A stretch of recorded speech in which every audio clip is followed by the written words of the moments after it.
Assalamualaikum warahmatullahi wabarakatuh. Alhamdulillahirabbil alamin. Allahumma sholli ala sayyidina Muhammadin wa ala alihi wa sahbihi ajma'in. Amma ba'd. Anak-anak siswa-siswi MTS Nahdlatul Muslimin yang berbahagia, alhamdulillah pada kesempatan kali ini kita bisa melanjutkan pelajaran kita Pendidikan Kewarganegaraan kelas 8. Pada bab yang lalu kita sudah mempelajari tentang lahirnya Pancasila. Nah, pada kesempatan kali ini kita lanjutkan pelajaran kita, yaitu kita akan mempelajari kedudukan dan fungsi Pancasila. Diharapkan setelah pelajaran ini kalian mampu menjelaskan apa kedudukan, apa fungsi Pancasila. Nah, kita lanjut. Apa saja kedudukan dan fungsi Pancasila? Yang pertama, Pancasila sebagai jiwa bangsa Indonesia. Yang kedua, Pancasila sebagai kepribadian bangsa Indonesia. Yang ketiga, Pancasila sebagai sumber dari segala sumber hukum. Yang keempat, Pancasila sebagai moral pembangunan nasional.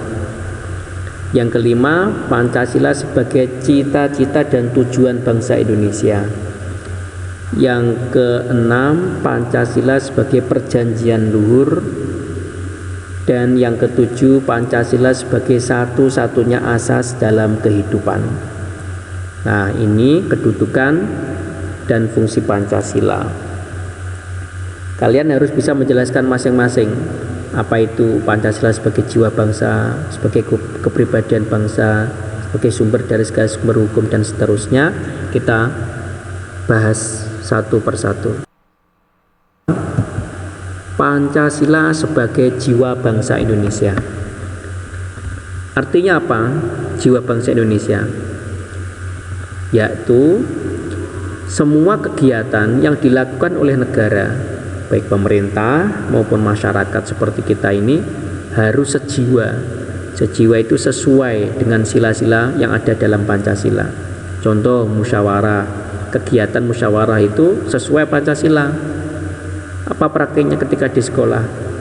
Pemilihan ketua kelas, pemilihan ketua OSIS. Kalau di masyarakat ada pemilihan kepala desa, pemilihan bupati, dan pemilihan presiden pun berdasarkan Pancasila.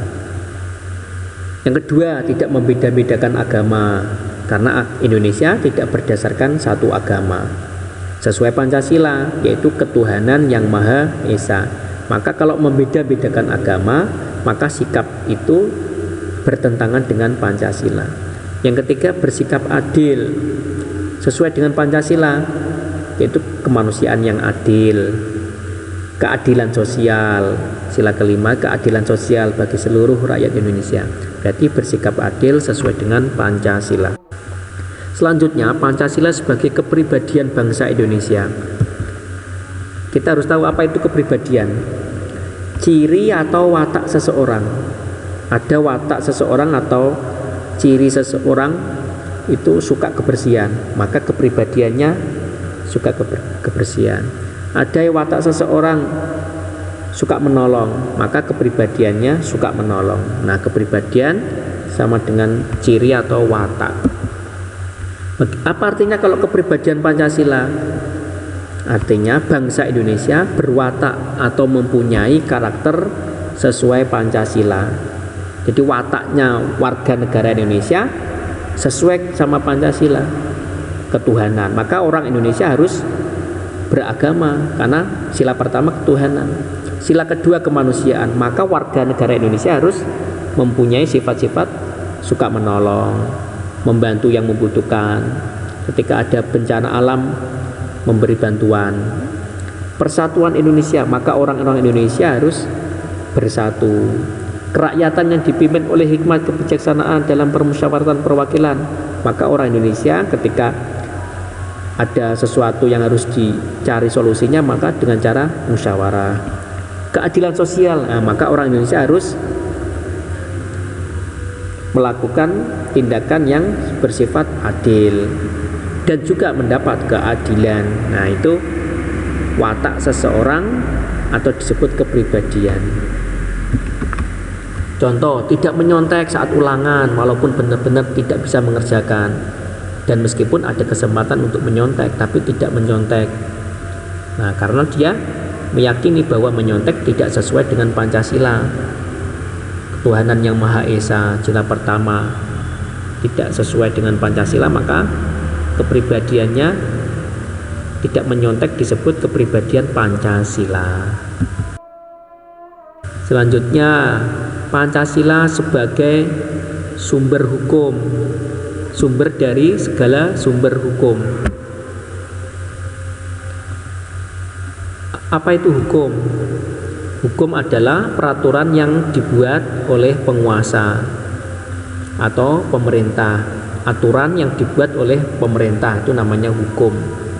Ada aturan berkendara, ada aturan pakai helm, ada aturan harus punya SIM, ada aturan di jalan raya, ya. Itu semuanya peraturan itu disebut hukum.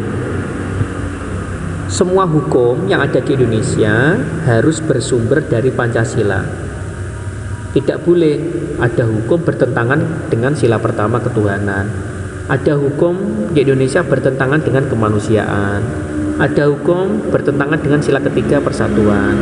Ada hukum atau aturan bertentangan dengan kerakyatan atau permusyawaratan. Ada hukum bertentangan dengan keadilan. Nah, itu gak boleh, karena Pancasila dijadikan sebagai sumber dari segala sumber hukum.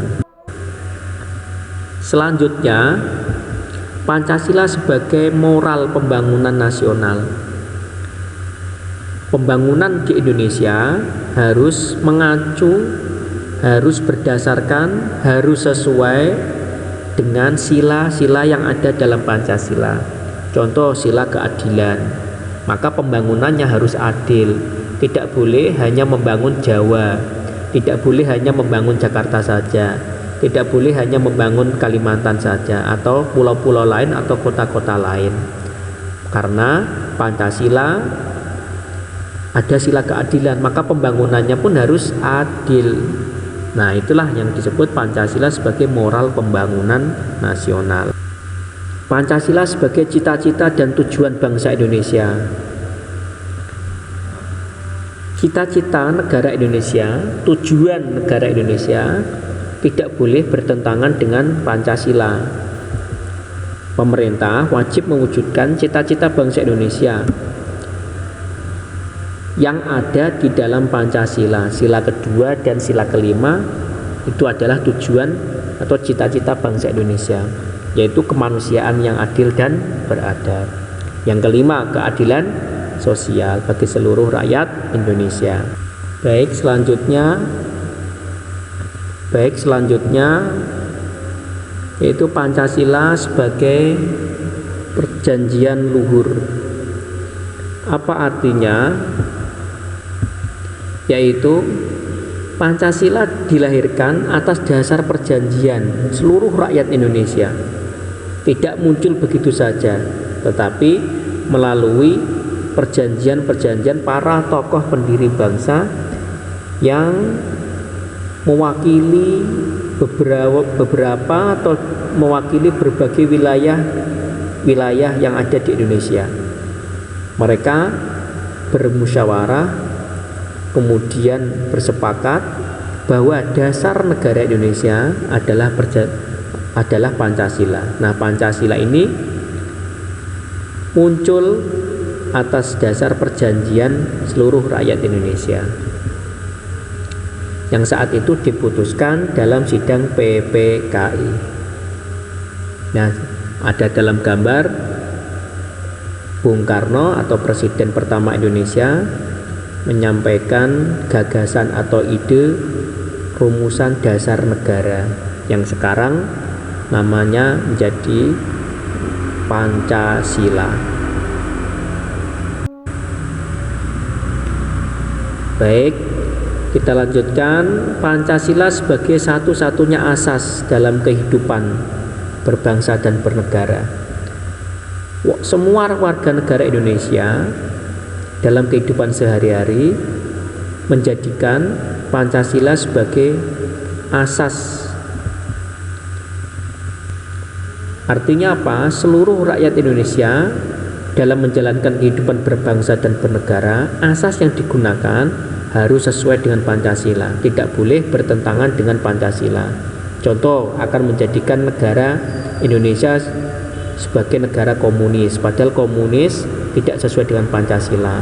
Mau menjadikan negara Indonesia berdasarkan satu agama, dan itu bertentangan dengan Pancasila, maka itu sikap yang tidak sesuai dengan Pancasila, karena Pancasila adalah satu-satunya asas dalam kehidupan berbangsa dan bernegara. Termasuk partai politik dan organisasi massa, ada organisasi keagamaan, ada organisasi kemasyarakatan, semuanya harus berasaskan Pancasila. Baik, kita berada di akhir pembelajaran. Semoga kalian bisa memahami kedudukan dan fungsi Pancasila. Jangan sampai tidak paham. Jika ingin lebih detail, jangan lupa kalian tetap membaca materi ini yang ada di LKS bab 1. Kemudian setelah menonton video ini, jangan lupa kalian kerjakan tugas individu yang linknya ada di bawah video ini. Selamat mengerjakan, semoga sukses. Mari kita akhiri pelajaran kita dengan membaca hamdalah. Alhamdulillahirabbil alamin. Assalamualaikum warahmatullahi wabarakatuh.